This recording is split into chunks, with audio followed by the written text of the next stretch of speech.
Kumakatok sa puso ng mga netizens ang influencer na si Atlam PJ de la Cruz matapos lumala ang kanya umanong karamdaman na naging dahilan upang kailanganin na nitong magpa-dialysis. Ibinahagi ng isa pang influencer na si China Roses ang panawagan ni Atlam na kasalukuyang nasa ospital. I would like to appeal to your kindness, it's very hurting on my part to ask something because I used to live na kaya ko naman magtrabaho para sa kakainin ko, gagamitin ko, but this is life. Ani Atlam.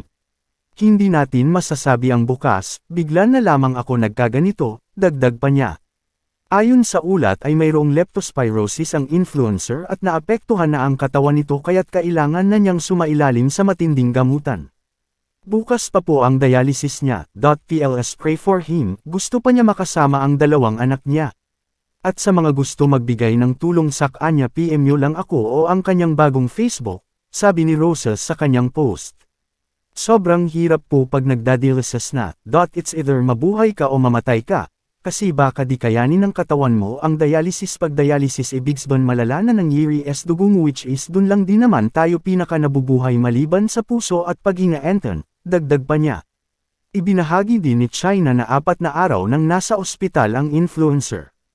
Matatandaan na nag-viral si Atlam sa social media matapos itong manguha ng cellphone sa isang tindahan.